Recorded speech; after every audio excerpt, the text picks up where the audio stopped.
Hello everyone, welcome to Ledgerly. तो आज हम स्टार्ट करेंगे अकाउंटिंग स्टैंडर्ड्स के बारे में।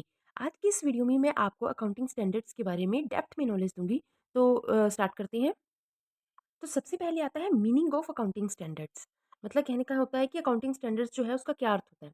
Accounting standards are written rules and guidelines issued by accounting authorities to ensure uniformity, consistency and comparability in financial statements. मतलब financial statements जो हम बनाते हैं, जैसे बैलेंस शीट होगी, पी एंड एल अकाउंट हो गया, तो उनमें एक तरह से यूनिफॉर्मिटी हो, कंसिस्टेंसी और कंपेरेबिलिटी हो।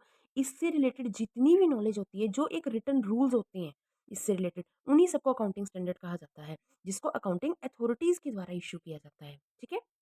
दूसरी तरफ अगर मैं जनरल सी लैंग्वेज में बात करूं, मतलब एक सिंपल सी मीनिंग की बात करूं, तो अकाउंटिंग स्टैंडर्ड्स जो होती हैं, ऐसे रूल्स होते हैं अकाउंटिंग के that tell how to record, measure and disclose financial information.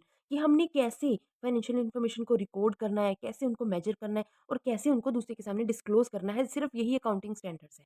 मतलब इन्हीं रूल्स को अकाउंटिंग स्टैंडर्ड्स कहा जाता है। ओके, तो move to the next slide. अब अगर हम बात करें कि अकाउंटिंग स्टैंडर्ड्स की हमें जरूरत क्यों है, why accounting standards are needed. सबसे पहले आता है to bring uniformity in accounting practices, यानी कि जो भी हम अकाउंटिंग प्रैक्टिस कर रहे हैं उनमें एक रूपता लाने के लिए। Next, to ensure true and fair view of financial statement. मतलब ये जरूरी तो नहीं होता ना कि अगर एक अकाउंटेंट फाइनेंशियल स्टेटमेंट बता रहा है, हमें बिल्कुल एक ट्रू उसकी एक स्टेटमेंट सामने आती है। अगर उसका ट्रू और उसका फेयर व्यू हमें जानना है, तो भी हम अकाउंटिंग स्टैंडर्ड्स को यूज करते हैं। To make financial information comparable. मतलब जो भी फाइनेंशियल इन्फॉर्मेशन है, इस साल की फाइनेंशियल इन्फॉर्मेशन को पिछले साल की फाइनेंशियल इन्फॉर्मेशन के साथ कंपेयर करने के लिए भी हम इन अकाउंटिंग स्टैंडर्ड्स का यूज़ करते हैं। To avoid manipulation of accounts, मतलब अकाउंट्स में मैनिपुलेशन ना हो, इसके लिए भी अकाउंटिंग स्टैंडर्ड्स को यूज़ किया जाता है। और लास्ट आता है to increase reliability and transparency. Obvious है, जब सब कुछ ईजिली हो रहा है तो ट्रांसपेरेंसी और रिलायबिलिटी भी आ जाती है।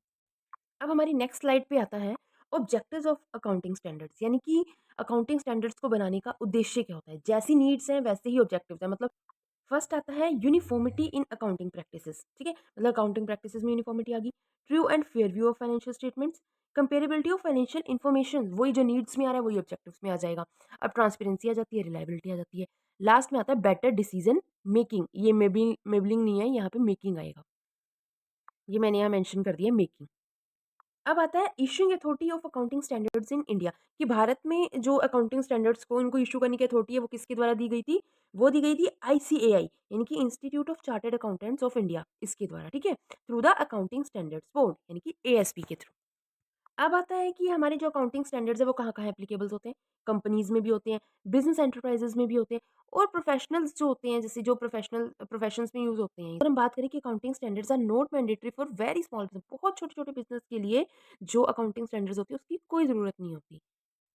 अगर मैं बात करूँ इम्पोर्टेंस ऑफ अकाउंटिंग स्टैंडर्ड्स की, तो सबसे पहले आता है शोइंग ट्रू प्रॉफिट और लॉस। मतलब जो एग्जैक्ट हमारा प्रॉफिट और लॉस होगा वही शो होता है इससे।